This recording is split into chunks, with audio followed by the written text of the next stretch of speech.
I'm back if you guys want to get started. Just want to see how many people is this their first time tonight? All right, about half the room.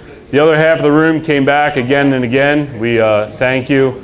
So again, my name's Ian Horowitz. I'm with Equity Warehouse, and we're going to go over the A to Z of subsidized housing, how it works with the tenants, what the process is, and ultimately how to maximize your profits in your portfolio. So with that, we're going to get started. Apparently I already hit the button. I don't know how to use the clicker either. I'm not a professional speaker. I'm a guy that just does real estate in Baltimore. Either way, so here you go. Get right into it. This slide specifically for my man Terry Royce, wherever he is, he's not paying attention. This is my vulnerability slide. He's not paying attention, but I told him I'd do this for him. The reason I got started investing in real estate was I am a fireman full-time for Baltimore City. I got hired in 2008, and I think by halfway through that year they were furloughing us. They started changing our pension, taking money away, you name it, they were taking it from us. I was working side work like crazy, working overtime like crazy, and then I realized, how the heck can I have a family if I'm working all the time, right? Because we were just gotten married, or we were about to get married, didn't have any kids. How are you supposed to be around, right? Like, I couldn't think of anything to do that would, you want me to shed a tear, Terry? This one's for you. Either way, I did, we couldn't see an end, how to make it work. So I sat down one night and I said, how can I make money while I'm at work, right? We go to work for 24 hours. How can I make money literally while I'm sleeping in the bed, waiting for the next fire to come out? And in our job, in our profession, tomorrow could be it. You know what I mean? Like, how do you also leave a legacy? How do you make sure your family's taken care of? How do you do all these different things? I'm sure some of this makes more sense now that I have kids and whatever else, but at the time I didn't know what to do, and we turned to real estate. We saw it as a way that you can have cash flowing rentals. When somebody's living in your house, you are making money 24/7. Every day somebody's in that house, every minute, every second, another dollar clicks onto the meter, and you're generating income. And it's something you can do whether you're a world traveler, you want to do it for your family, you want to do it for yourself, whatever it is. And now, as we've grown, not only do I have my own family, I have the two guys that I work with every day, Dan, my business partner, Ryan, our project manager, and then I also got the family at work. So there's a lot of responsibility that comes as you grow your real estate portfolio. And the more we get into this, the more it comes out that every day you do this, you're growing your rental portfolio, you're generating cash to support the things that you want to do. So with that being said, 2008, all that happened. 2012, I bought my first rental property. It was a few years till I figured it out. I had the jammed up credit. I didn't know what the heck I was doing. I think most men from 18 to like 25 live a free lifestyle. At least I did anyway. I didn't understand credit. I didn't understand any of that crap. I just knew, go out, party like a rock star, it'll all work out. With that being said, fixed my credit, bought my first rental property 2012, cash flowed $600 a month on the first rental property. Luckily, we rented to a subsidized tenant, and I didn't know what I stumbled into, and it was great. Bought rental property number 2 6 months later, 3, 4, 5, 6, 7, 8, 9, and 10 with all within that first 3 years. I just knew it's what I wanted to do. I did it. And when I bought that first rental property, my credit score was still under sub 600. I had no clue I was going to refinance it. I borrowed money. Anybody that's seen me present before, I paid stupid money on the money, and I did it because I wanted to do it, right? Like, that's the one thing. I'll give you guys all the answers tonight. I'll give you the playbook, but in the end, you got to take the information and act on it. So now today where we are, we have roughly 100 units. They're all within Baltimore City, Baltimore County. We're actively growing every day. In case anybody's wondering, it doesn't get any easier the bigger you get. You just have the same problems, and they're just bigger, and they're under a microscope the bigger you get. But it's worth it every day on the first of the month when that cash flow comes in. It makes all these people here on this screen happy, and knowing that you can provide for people. So, subsidized tenants. How did we get into that? Luckily, the guy that I was briefly mentoring with said, you're renting to a subsidized tenant, you don't have a choice, that's what you're doing. I didn't know any better. I bought a rental property over off of Bel Air Road in the 4x4. If anybody's familiar with Baltimore City, it's right behind Catholic High. Go there during the day, maybe not at night, depending who you are. Either way, it worked out for me. I wound up renting to a tenant who was on Project Place, which is a subsidy program similar to Section 8. And I didn't really even understand. So what happened was I wound up leasing out to a subsidized tenant. And the subsidized tenant is literally all it is exactly what it says. The government or the agency literally subsidizes a portion of their rent. You are still a landlord. You are still the owner of the property. You still need to enforce your lease. All these things happen. I didn't understand that. I didn't even understand the process. Sorry, I'm getting a little bit older. I can't see my notes. And with that being said, so as we got deeper into it, we realized what happened. So the subsidy tenant, and we'll get into this a little bit deeper, is the government sends a portion, but maybe all of it, and the tenant sends a portion. So you're still getting your mailbox money every month. Oh, sorry, one other thing. So as we've grown, just to go back to this slide real quick, is having a subsidy tenant for our first renter was amazing, and we've lucked out that we've been able to grow our rental portfolio and continue to find subsidized tenants. But put this in the back of your book. It can also be a tool. For those of you that only want to rent to market tenants or you don't want to deal with the subsidy program, put it in your book. Use it as another tool in the toolbox. You never know when you're going to get a chance to use it. And the more you understand about it, the better you are, and the more you can utilize it in your business and potentially generate another source of income. So just like everybody else, I didn't truly understand how the whole process worked. I thought you just marketed and you're like, hey, I'm gonna go down to the government agency, I'm gonna go down to 1225 West Pratt Street, I'm gonna walk in, kick the door in, hey, approve my house to be Section 8, and you're good to go. Not even close. I had no clue that there's all kinds of stuff you gotta do prior to and get all the way to the end. So with that being said, this slide's really good. I found this on actually one of the government websites. Is exactly how this works. You are the property owner. Again, I can't say that enough. You're the property owner. You own the property. You don't get involved with the program. You don't sign your house up for Section 8 or subsidy housing. You don't go get it pre-inspected. What happens here is, and I guess this is why I got this fancy pointer. Either way, you got the unit, right? You've renovated. We've all been here at enough meetings. Either you own properties or you're about to own a property. You get your unit, you get it ready. Then what happens? You need to identify a tenant. It's not just, like I said, you don't go down to the government agency and say, hey, make my house Section 8, let's get this thing done. No, you need to identify the tenant with the voucher. And what happens is there's a pool of tenants out there. So you market your house at 123 Main Street and say, I need a renter. And you go and you have 5 or 6 people come through, and one of the tenants has a voucher and the other 4 tenants are market tenants, and you decide that the tenant with the voucher is the most qualified.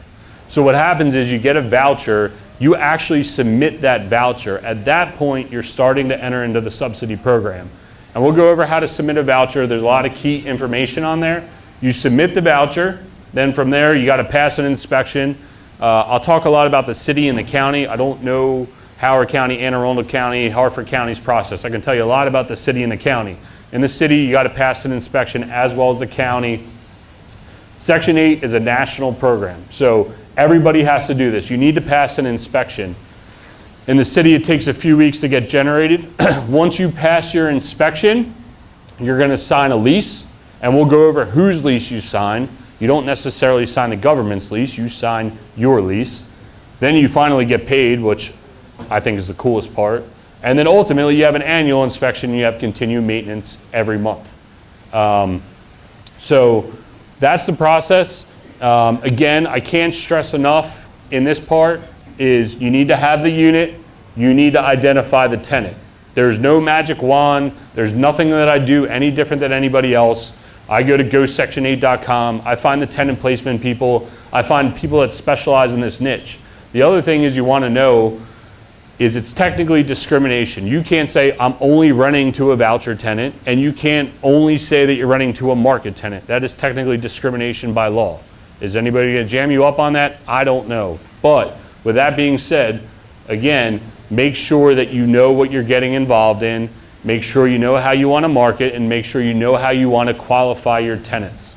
I'll give you one little golden nugget while we're on this slide. When we're identifying tenants, and something that everybody should know about voucher tenants is they need to go through a background check. If they have federal offenses, they're not going to have a voucher. So with that being said, you don't need to do a background check. And we do, however, check for evictions or any other landlord issues, because that's a no-no for us. We don't do credit checks, okay? Because most of the time, somebody that has a voucher necessary isn't going to have the best credit in the world. And that's, I'm not being identifying or anything, that's just what it happens to be. And the last thing is we don't charge any application fees or credit check fees or anything else, because again, usually if somebody has a subsidy, they're not going to have the money and you're wasting time, energy, and effort. Now, if you want to do all those things, you're more than welcome to. Again, you own the unit, you're in control of the unit, you are the landlord. It's your property.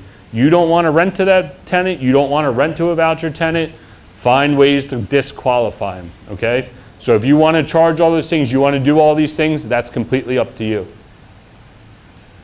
So this is not only how do I get paid, this is also how you submit your voucher. This is a federal subsidy voucher, and all this information's on here. And this one's actually from BRHP. There's several programs out there. There's not just Section 8, or it's actually called the Housing Choice Voucher Program. There's several other programs out there in the city and the county that are also operate the same as the subsidy programs for the city. So on this form up here is all the information on who you are, how much you want to get paid, when the unit's ready to get inspected. I know it's a terrible copy, it's hard to see, and when you want your unit inspected. Down here is where the magic happens. It literally says, and I know you can't see this, it says paid by, and I can't remember what the other one says, but either way, one side says tenants and one side says owners are responsible. So the heating, it will say tenant and paid by tenant. Cooking, tenant, tenant. Water, tenant, owner, okay? Once you pass your inspection, after this voucher submitted, whatever you put on here on day one is what they refer to give you your rent comps, how you're going to get paid, how much you're going to get paid. It is a big deal if you check off natural gas over electric, you know, because we have a lot of properties we've converted to electric water heaters, which is actually safer, but it's more expensive because electric's more expensive than gas, okay? And when they look at it, they look at the affordability of the unit, not only what the rent is, but how much the operating cost is going to be to run that unit for the tenant to live there. So if you make a mistake there, it can negatively affect your rent or positively affect your rent. But either way, make sure you take time and you're diligent about filling this out correctly. And then back here, if you have a multifamily unit, you're going to put what your other units are renting for in that complex. And basically what happens is, I know at the city level, I don't have any multi-units in the county, so I don't really know. But at the city level, they actually build a rent roll for your property, and then they refer back to that. So every time you submit a 2-bedroom voucher for your 10-unit complex or whatever size it is, you already know what your rent amount is, okay? And then down here, the tenant, when you get one of these vouchers and you go to submit it, make sure it's signed by the tenant. That's the only way that you know it's legally theirs. And then you need to fill out your information. What you fill here is who they're going to pay. So rather than having all the BS of dealing with a government worker, because I am one, I work for the city, I don't want to do anything except get paid. I go to work, I get paid, and I leave. That's my goal. I'm a government worker, I get it.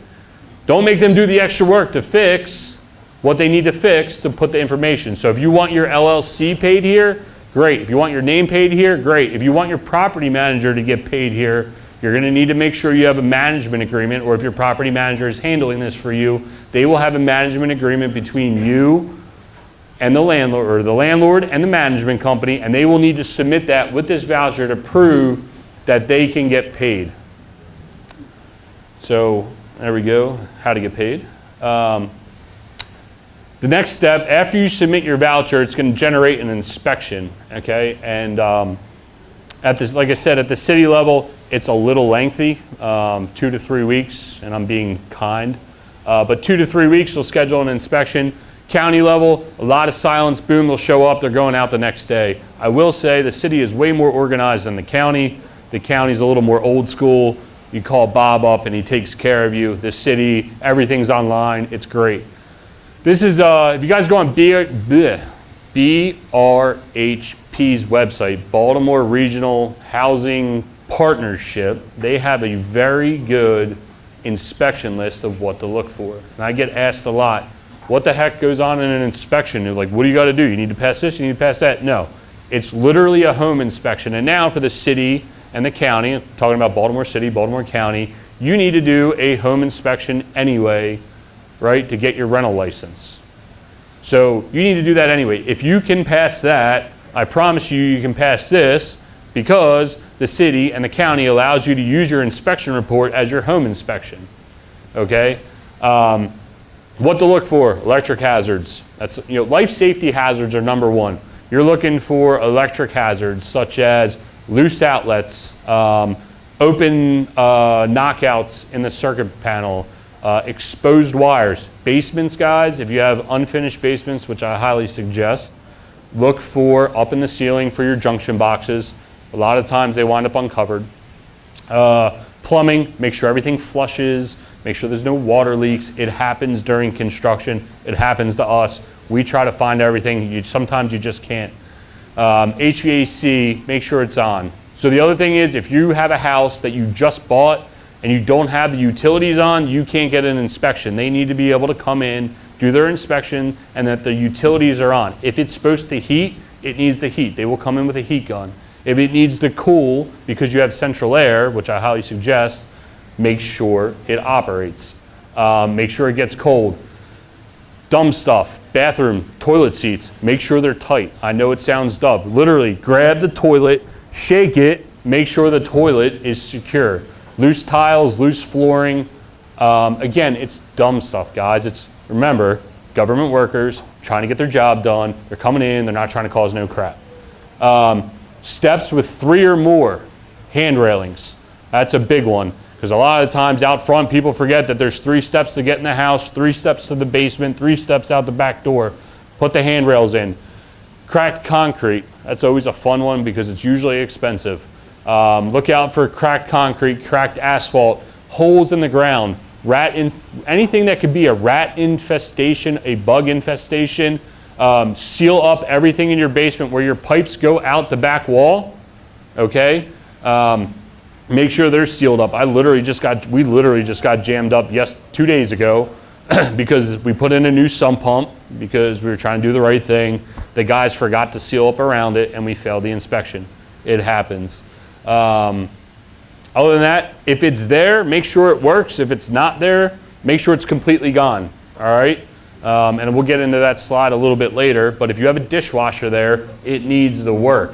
If you have double hung windows, again, we'll get into that one later, they both need to operate, they need to slide up and down properly. So again, brhp.org, I think is it, and they also have a really good rent calculator on there. If you guys want to know what people are paying, BRHP is very good with providing quality information for everybody. Ian, what's that stand for again? Baltimore Regional Housing Partnership. Yep. And again, simple stuff. Inspectors are simple, just like us. They're looking for the easy stuff. They're not looking for anything to really jam you up. Real quick, the other one while I'm thinking about it, I don't want to give you guys another little nugget. If you're not renovating a property because it's already done, make sure you have your anti-tip on your stove. If you don't have them, they used to not be a requirement, now they are. Go out, get a pack of them, make sure your stove doesn't tip and it's secured properly. If you want to get around that, grab a piece of chain. You can put a piece of chain on your stove, a nice little length, clip it in, anchor it into the back wall, and now you have an anti-tip also. So either way, whatever works for you guys, that's that. So, I'll take questions at the end, so feel free to write them down. I'll gladly talk for hours about this subject. A lot of times I get asked, what lease do I use? And everybody, there's a misunderstanding that the government's going to give you a lease and you need to follow that. No, you're using your lease. There is one program, and they are now gone, was Catholic Charities. They would give you the lease that you need to sign, but you could ultimately supersede your lease with their lease.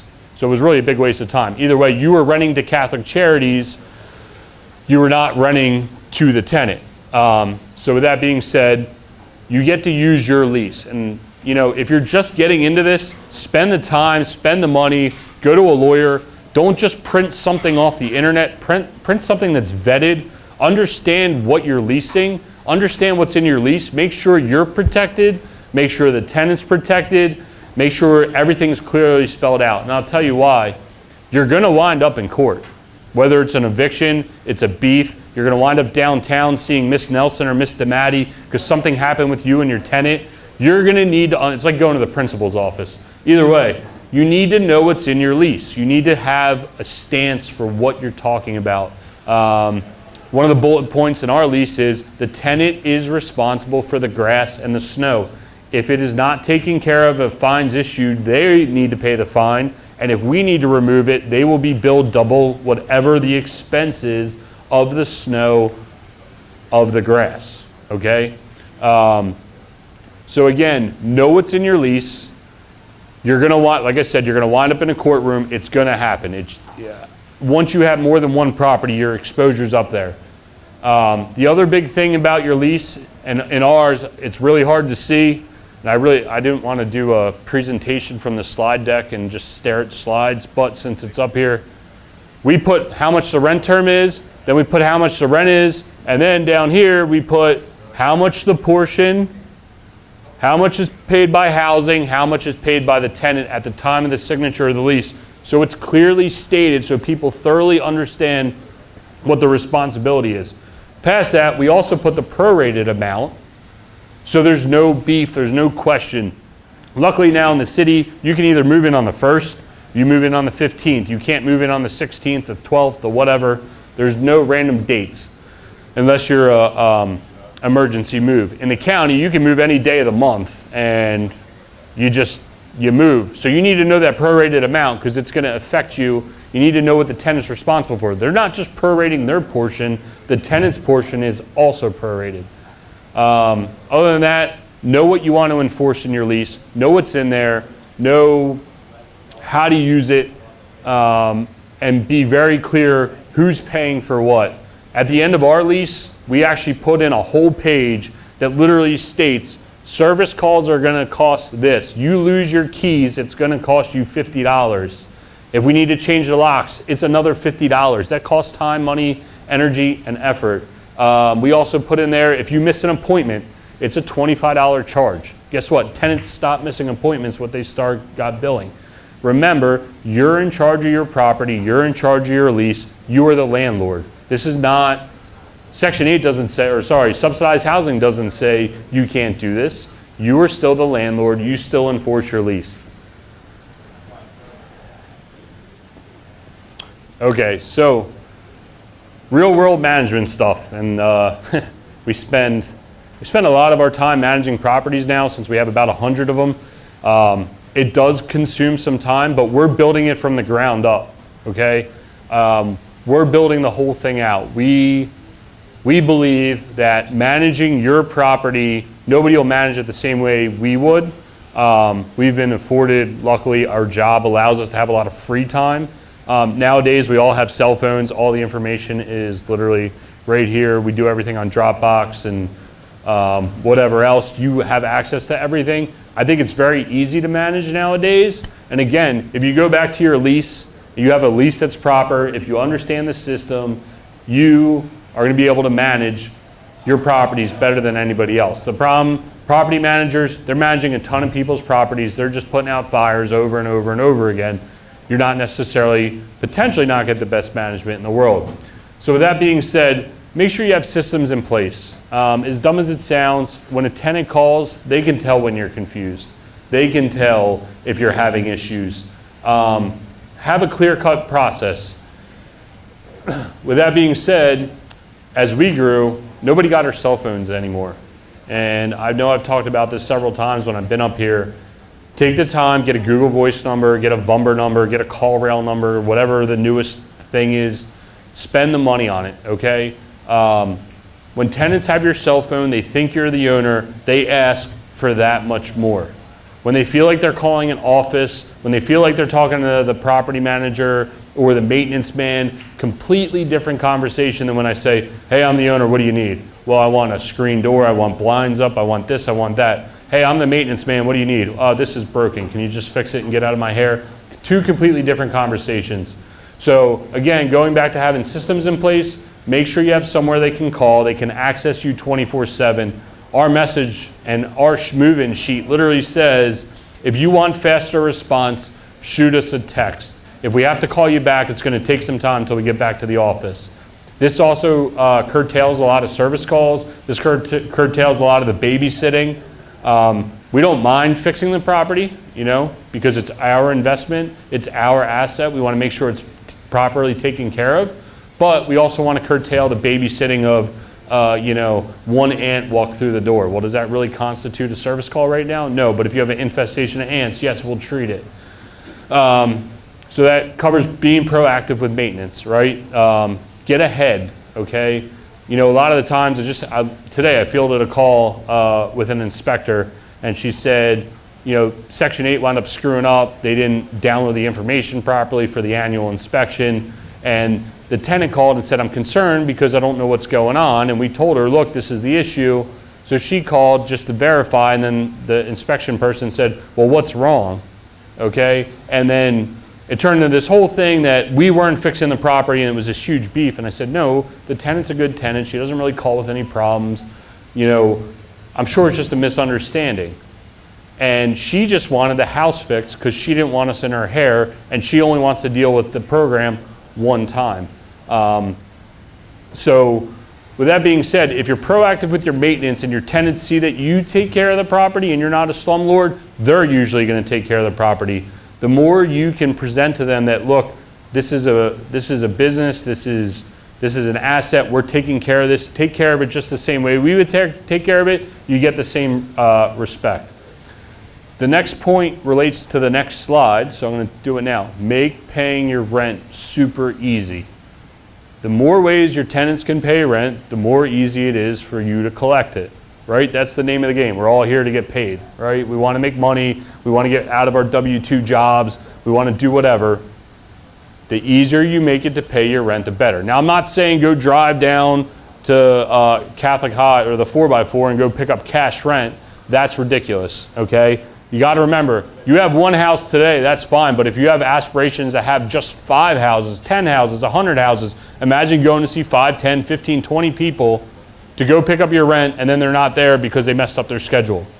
I did it. I drove around. I thought it was the way to do it. It's not, because then I was like, oh, screw it, it's $17. I'm not going to pick it up today. You know what I mean? And then today turns into next month, and I'm like, oh, shit, I'm not going to pick it up next month either, because now it's only $34. Then at the end of the year, you're like, I can't do 17 times 12, but 12 times 15 is $180. Stuff adds up, right? So with that being said, 180, 216, right? 17 times 12, is that, it can't be 214. I don't know. Either way, with that being said, the stuff adds up. I think it's 216. No, 214. I don't know. $2, 24. Plus 180 is 204. How about 204, guys? Anyone want to double check it? There you go. I was getting there. That's why you need management software, right? Okay? Because QuickBooks figures this stuff out. They literally figure out how much money is owed, automatically bills. We use QuickBooks. Everyone says, why don't you use Buildium? We build houses out from day one, okay? So when we want to live in one software, the day my property's done, I know exactly how much I spent on it. I move it over to the management software or the management side of things. I put the tenant in there as a customer. Off we go. I know exactly what our cost basis of the property was, and everything's all in one system. I don't need to do 4 different things. I don't need to call the accountant up. It's Passover right now. Everybody's got a good Jewish accountant. I can say it. My last name's Horowitz. Either way, last year Passover fell on the 15th, so nobody was around. You couldn't get your taxes done. The harder you make it for your accountant, just like paying rent, the harder it is for them to do your taxes. Okay?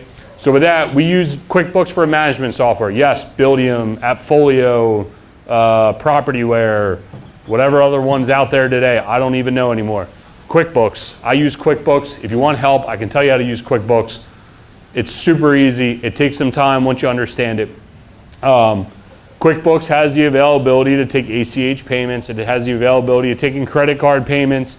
It has the availability to email the tenants when they owe you money. You can literally click one button and hit remind, remind, remind, remind, and they get emails because my accountant uses QuickBooks and they do that when I need to pay the bill. They keep hitting remind.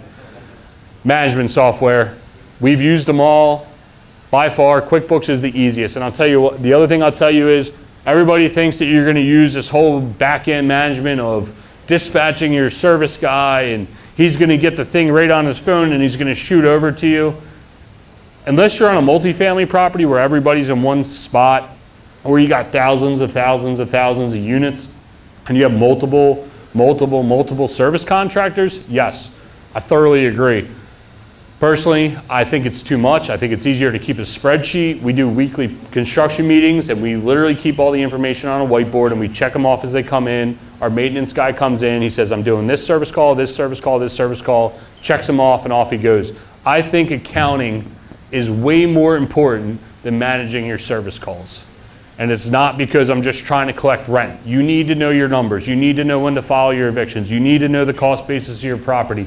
You need to know all this information. And the reason you need to know it is because you're trying to prevent evictions. To not have evictions make paying your rent super easy. Again, I can't tell you enough. Make rent paying super easy. To go back to that, my other little pointer is grab 12 envelopes, self-address them. Some people put stamps on them. We say, we'll write the envelopes out. You go get a stamp, the least you can do. Either way, we put them on there. We give it to them right when they sign the lease. We take it, we open the drawer, we put it right in the drawer and say, here's your envelopes. Make your 12 monthly payments. There's no excuse. I can't tell you, the tenants that don't pay online, which is the majority of them, and you'd be surprised, everybody says, well, they're subsidized. They don't have access to the internet. BS. Everybody has access to the internet. Everybody has an email address. Everybody knows how to pay stuff online. Everybody can buy shit on Amazon. All right? So, with that being said, if you're not going to have that availability to them, make sure you at least give them an envelope. Make paying your rent easy. If you do have an eviction, it's going to happen. And when you wind up in that courtroom, you want to know your lease. You want to have your lead cert, your property registration, or whatever else your jurisdiction requires. Past that, when it does happen, you're going to wind up in the courtroom. You need to have a ledger. I was in court last month because we had a tenant who was beefing with us. She swore up and down that she had paid her rent. Now, she was a market tenant. We don't have many market tenants. We have less than like 2% market tenants. It was a building that we acquired, 7-unit building. We had a few holdover tenants that still pay cash. And she swore up and down that she paid the rent. She said, well, if I lived here for 12 months and I owed $1,000 a month plus my late fees, I owed $12,600 for the year. I paid $12,600 for the year. No, you had carryover balance from when we bought the property. When I got up front and I was standing in front of the judge with our service that we use, I handed the judge the ledger and they said, this is the gold star ledgers. When you print that from a property management software, judges have a lot more respect for that. They can clearly understand what you've charged, how you wound up in this situation. We even took the time to verify every rent check with the tenant before we went to court and marked off every single payment ID. We take the time, yes, money orders have 17-19 numbers, right? And it's a big pain in the ass to put in the computer. But when you wind up in a situation like this, it's going to happen. Holidays. Holidays are the #1 time when people don't want to pay rent. And guess what? Right now, everybody wants to pay rent, move in, because it's tax season. Everybody has money. With that being said, make sure you have as much information, detailed information as possible. We don't, and some people do it, record checks. We now have a check scanner in our office, so when we scan the check, we have a bank printout. We can verify and go back and say, here you go, Judge, we have every single check. So just be prepared. It's going to happen. It's a process. PG County investors, who's in here, PG County investor, I feel bad for you because it's like 19 months to get an eviction or something insane like that. Right? Aaron, what is it, 6 months, 7 months? Yeah. Yeah, either way, it's insane. I'm not saying the city's any better, county's not any better. I just know PG, they're a lot more liberal towards the tenants, and it happens. Be prepared. You're not making money while this happens. If you're not in abatement with the subsidy program, they will still pay their portion, okay? So that's one misunderstanding I want to go through.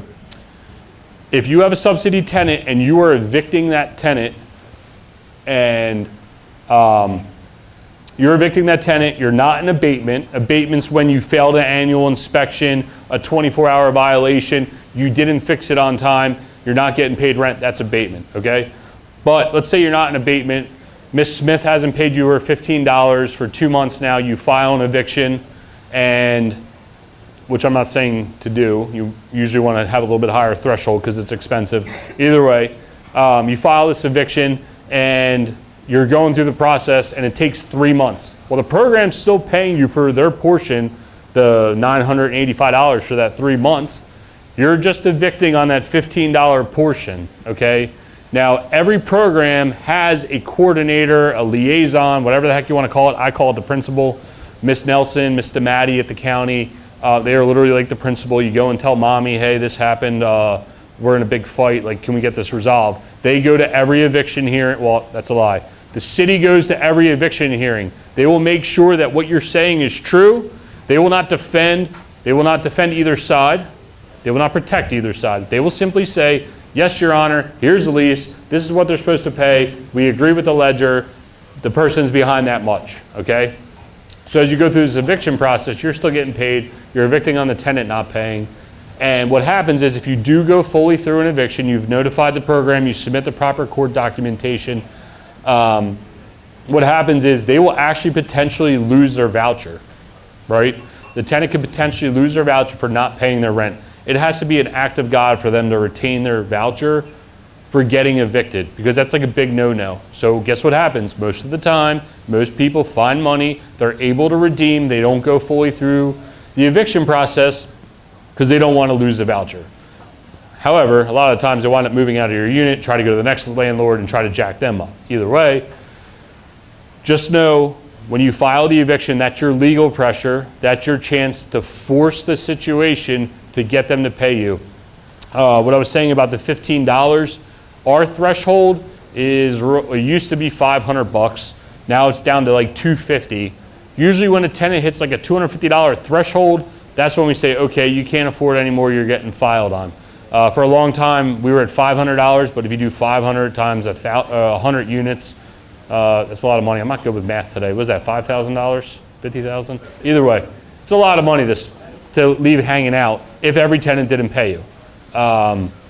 So you need to pick a threshold because, again, your lease, if you have a good enough lease, it will say you don't necessarily have to enforce every part of your lease, but when you do decide to enforce it, you have every legal right to, and the tenant gives up their rights to fight back on that. Now, my favorite part of construction and management and everything else is delete literally everything. People always ask, well, don't you want to give like granite and like screen doors and ceiling fans and all this other crap? No, delete it all. It's a business, man. Like, I hate to say that. That's not the best way to say it. I don't know the best way to say it. I'll come up with another way to say it.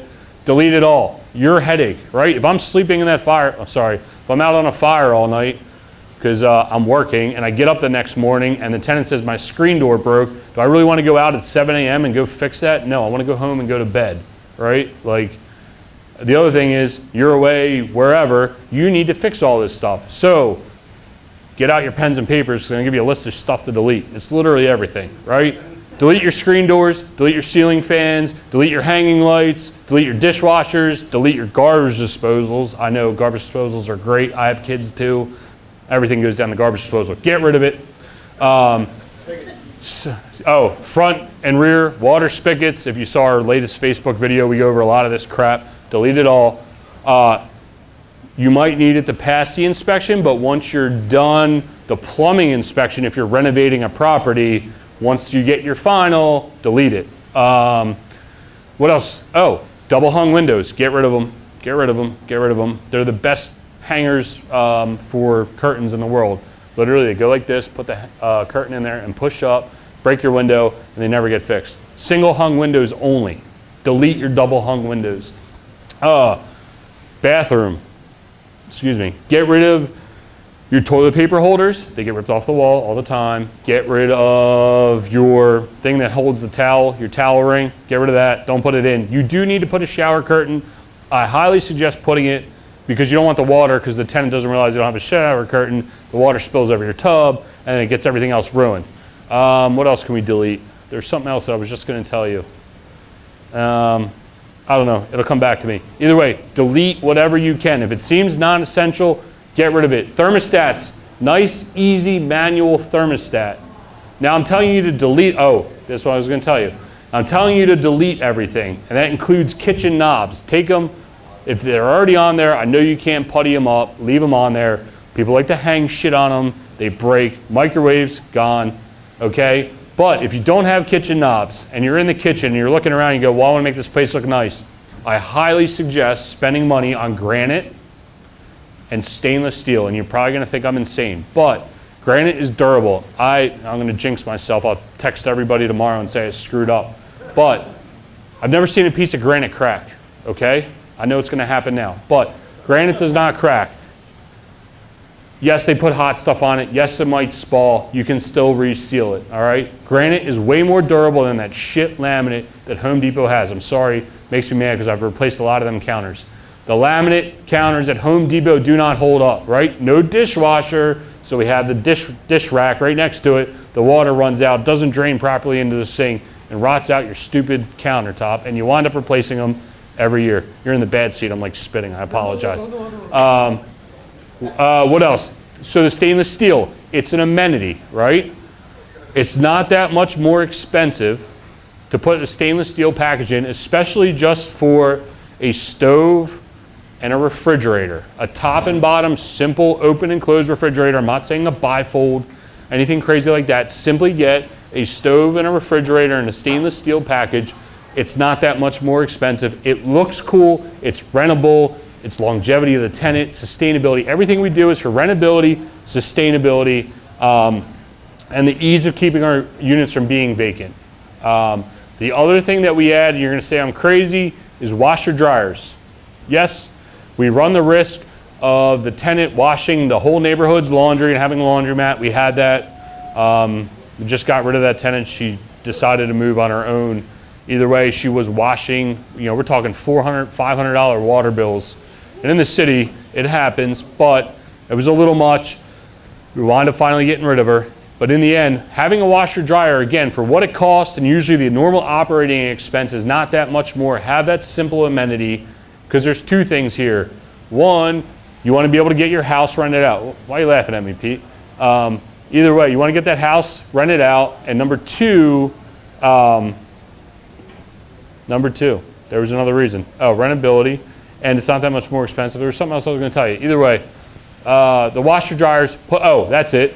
Moving the washer dryer in, right? Who's going to be doing it? You or the tenant? Your guys, Home Depot, whoever. Simply move that washer dryer down in the basement. They don't bang your walls up. It's during construction. If it does get banged up, not a big deal.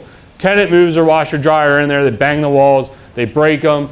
Guess what happens on your annual inspection next year? You're going to have to fix the damn walls, right? So just put the washer dryer down there. Get it over and done with.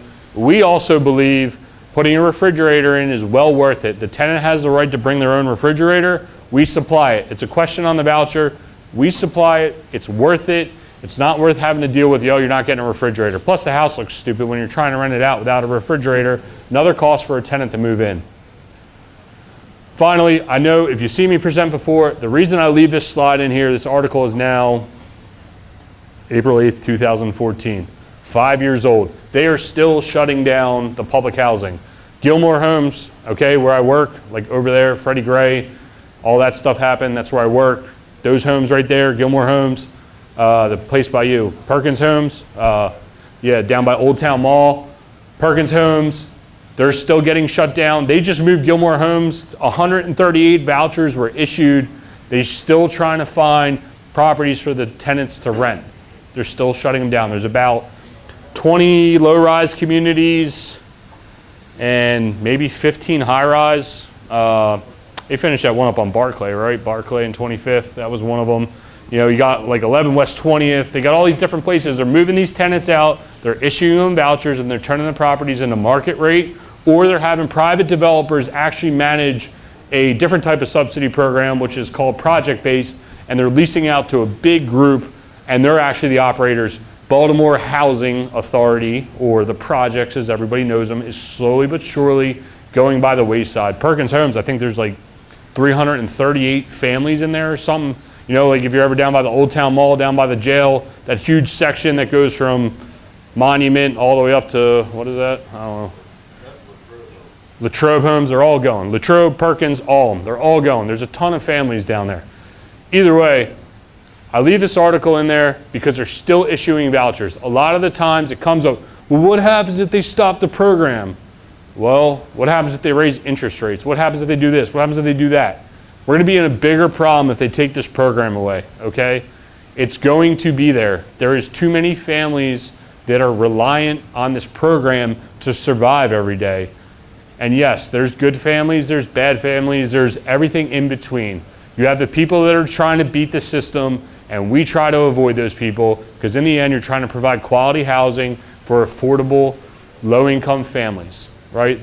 We have plenty of tenants whose portions are, the rent's $1,500 and the portion's $900, $500, $700, because they're out there working every day.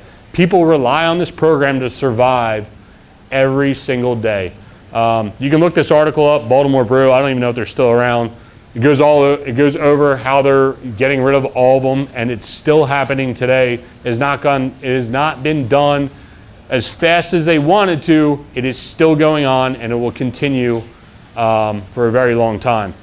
So with that being said, I'll field questions here in a second. Is all this information that we are talking about, we took the time, we wrote a book, we're really proud of it, especially for two dumb firemen to take the time to write a book. Pete's got vouchers over here if you want to hand them out. We've got a bunch of copies, they're free. All you gotta do is pay shipping and handling. All the information's in here. Everything you want to know about the subsidy program, everything we talked about. Those that are looking for construction tips, chapter 3, there's a ton of information. The book's free, just pay for the shipping and handling. There's a ton of information in here. And I hope you guys enjoyed it. Anybody have any questions? Hey, so first off, I'm curious if you have any of those books around here that we can maybe pick up without shipping and handling. No, I don't. That was the deal. You had to buy them from the supplier. All right. Second off, you always hear that Section 8 tenants end up messing up places, you know, they don't respect the property. I'm curious what your experience has been with that. Sure. Well, with Section 8 or market tenants, it doesn't really matter. And just like there's a seat for every ass, there's a tenant that is every way, shape, or form. Okay. There's good tenants, there's bad tenants. It doesn't matter if you pay cash or if you're a subsidy tenant. It doesn't matter who again, we're all human beings, right? Like people, it doesn't matter if you're paying cash or subsidy. We've seen both. We've had cash tenants that have destroyed, and we don't have a lot of them, have been, I hate to say animal, they've been the worst tenant you've ever seen in the world and have destroyed our properties. We've watched other people have their properties destroyed. And we've had voucher tenants. I'll tell you, here's a good story. My favorite tenant was the second tenant I ever had, Mr. Carroll. Second house I bought was in the 4x4, right? Again, I thought 4x4 was great. It worked once, like why not do it twice? Now I don't buy in the 4x4 anymore unless it's a really good deal and it's like free. But anyway, Mr. Carroll, I rented the house. I would go over, this was when I was still picking up my rent. I would literally drive over there and say, Mr. Carroll, like I'm coming to pick up the $125 portion. And I'd always walk in and his house was pristine, man. I mean, the house literally looked the same way when I delivered it to him is the same way it looked now. And I would always say, Mr. Carroll, like, how do you keep your house so clean? Like, I need you to talk to the other tenants. Like, you need to talk to everybody, man. Like, your house is perfect. And he literally looks at me and he says, man, you live in an 8x8 an 8x8 jail cell. You will have a lot of respect for your property. He came from a prisoner AIDS program and he was able to take care of the property. Amazing. And again, don't judge a book by its cover, right? Vet your tenants, and you bring up a valid point. So the best way we vet our tenants, which we don't do a lot of personal tenant placement anymore, our tenant placement companies do, they drive, the best way to vet a voucher holder tenant is not credit, it's not background checks, it's nothing more than driving over to the house and saying, knock, knock, I'm here, just wanted to stop by and say hi. They open the door, allow you in, property looks good, you probably want to rent to them. They open the door like this, you probably don't want to rent to them because they're hiding something. That's the best way we vet tenants. You can do it for market tenants, cash tenants, subsidy tenants, whatever works for you. Go ahead. That lease agreement copy that you're talking about that you had up there, The what sheet? the sheet that you had for the lease agreement, you were saying you want to go to court one day? Yeah. While cutting the grass, snow and all that. Do you have a copy of that or that we can stick online or no? No, I don't have a copy of it. But what I will say is if you're getting ready to lease a property, reach out to some sort of, even if it's an eviction service. We use ERIT now, but there's ERIT, I was going to say ClickFunnels, Click Notices, and there's My Rent Court. I would reach out to one of them and say, this sounds dumb, but like I'm going to wind up in court one day. Like, what do you suggest for a lease? Do you have a lawyer that you suggest to use? And our lease has taken some time to build and a lot of edits and a lot of reviews, but we're at where we're happy now. But I would take the time and money just to find something legit. How are you handling the lead paint? Well, lead paint's always a fun one. If you're fully renovating a property, lead-free, don't even waste your time. Scott, wherever you are, can comment deeper on banks' relationships to lead-free. A lot of banks want lead-free now, so just make it lead-free. If you're lead-free, there's no issues in the long run. Also, know your lead contractor. Make sure that they're certified. Make sure that they've gone all through all the audits. We recently had a guy that recently got his license, is now being audited by the state, and they're coming back out and reviewing all of our properties. Not just ours, all 600 lead certs he's done, and a lot of people are getting jammed up because of little missed things. Lead safe is fine when you do the swipes. That's all that's required by the program. But again, bank financing, legality, talk to a lawyer. I know MDE changed a lot. They used to have that $10,000 fund or $15,000 fund, and then the lawyers would just go out and say, yeah, I want to sue for 15 grand, and they would just pay it out. Those days are over. Make it lead safe, or make it lead free. Don't get yourself jammed up. Have you had to use insurance to cover some damage? Like, do they pay for vacancy, like any vandalization during vacancy? Do they cover any damages? Sure. Okay, so the question was about insurance and paying. Your question was about vacancies or tenant damages or something along those lines, correct? Okay, so we have had to use insurance. I will say, again, find a good insurance agent, talk to people, go out there. I can gladly suggest who I use. I've been very happy. Make sure you know what's in your insurance policy. There's a lead paint clause that you can buy for $10 depending on who you're using to protect yourself above and beyond your lead cert. We've used the water backup or the sewer backup / water main break insurance because we had a water main break. We don't know, like that's $5,000 to fix that water main, you know what I mean? Tenant damages, not so much. We have not been in that situation where we've been jammed up bad enough to justify calling insurance. We keep our deductibles pretty high because we have a certain tolerance. We know that anything more than like $3,000 to $5,000, yeah, we're gonna have a discussion, but our deductible, we carry at $3,500 because you know what, honestly, by the time I do all that crap, I just get the damn thing fixed and be done. You know what I mean? Plus, you start banging your insurance over and over and over again, they're gonna start to debate about dropping you, so. Aaron? You do the X-ray test too for lead paint. Yeah. Goes to all the levels instead of just one. That's what Yeah, the X-ray is the lead-free. Yeah, that's what we do. Yeah, so for lead-free, they use the X-ray gun and they'll shoot your wall. So it needs to be fully encapsulated. That's what we were getting jammed up on. Is they would say, well, this riser for the staircase, yes, it's encapsulated, but the what you're using is not thick enough. You need to find something thicker or fully encapsulate versus the lead swipes. They literally go in the house and they swipe the center and they swipe all your window sills to test for lead, and that's how you become lead safe. Was there a question in the middle? Yes? Oh, do you make the tenants buy So our lease says that a renter should have renter's insurance. We don't require it. I will say out of 100 units, I know of about 5 tenants that actually have renter's insurance, but we're also very clear when we sign the lease that, hey, you're supposed to get renter's insurance. If for some reason there's a fire or major water damage, we are not responsible for your items.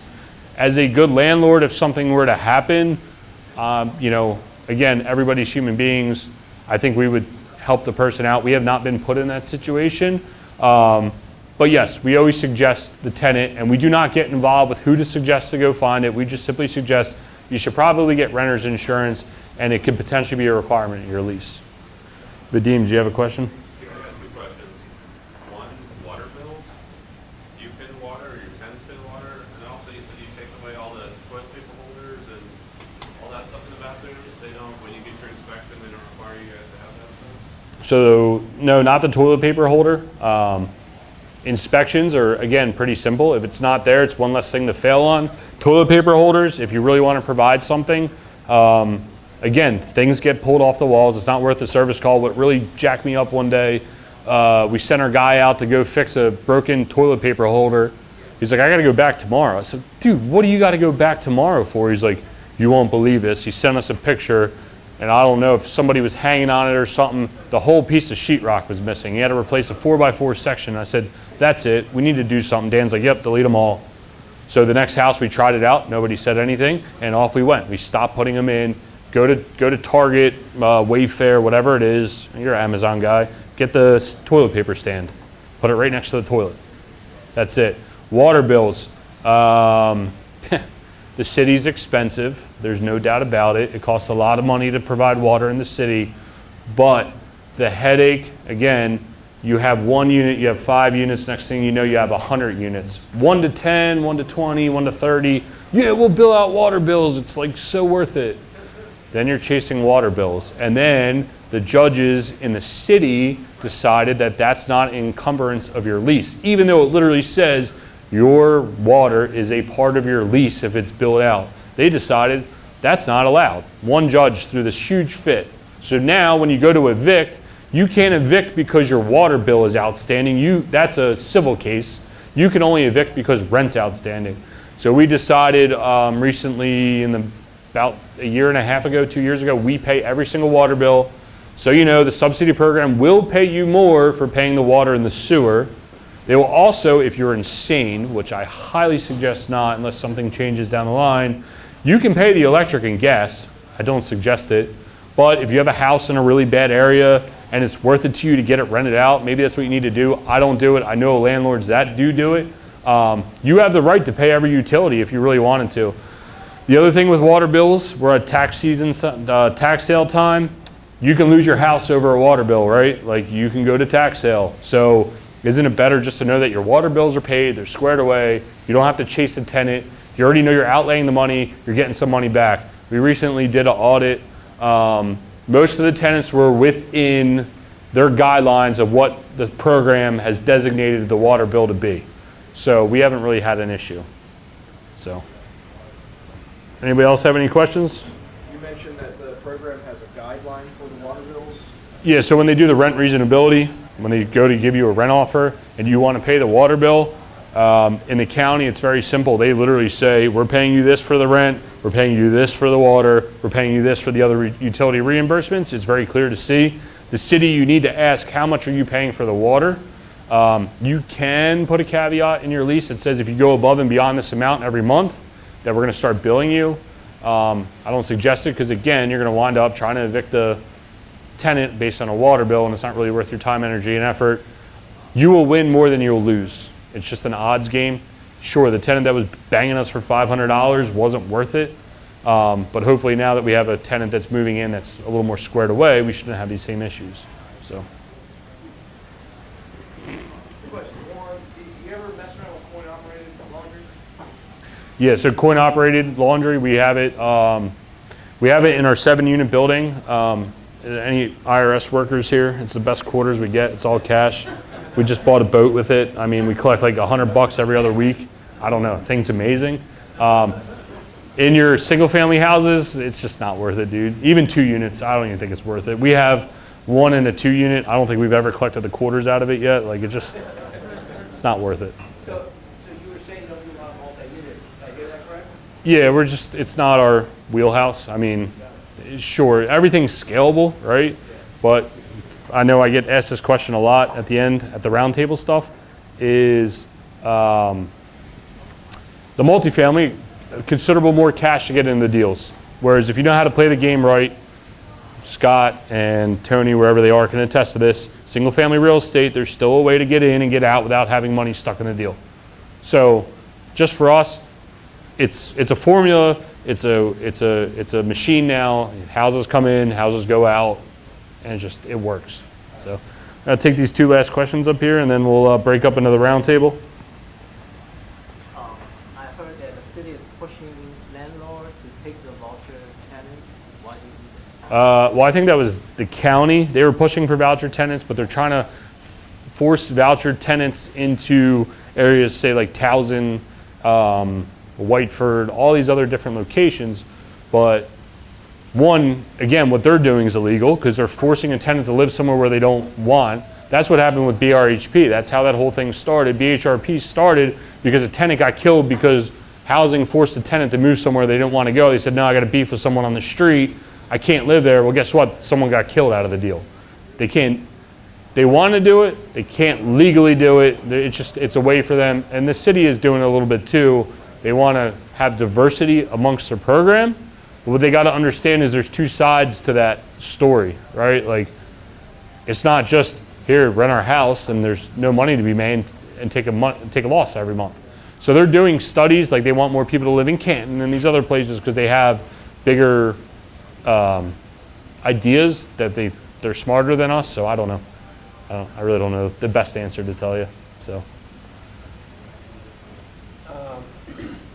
Have you ever experienced in a neighborhood where you have market tenants and voucher tenants conflict? If there are conflict. Market and voucher tenants conflicting, it happens. But again, nobody should know that the tenant has a voucher. The only way they would know is if the tenant says that they are a voucher tenant. I don't ever tell my neighbors what's going on. Hey, yeah, we're renting a house. You ever see anything going on? Feel free to give us a call. You know, and we give them the office line, and everything takes care of itself. We had one tenant who there was a big beef, but that's because it was a tenant versus a homeowner, not because it was a tenant versus a voucher tenant. So, I mean, if the tenant says something, that's on them, and we don't really get involved with that. So, either way, I thank you guys. Scott, you want to go back to that corner? Shane, you want to stay sitting at that table? Where's Tony? Tony, where do you want to go? That corner? And Terry will hang out over here on this side of the room, and I'll hang out over here. You guys want to use the bathroom, take a break. We're doing a round table, and we'll be here next month on the 3rd. Is this the 3rd Wednesday? Next month, and Jason will get you guys a topic.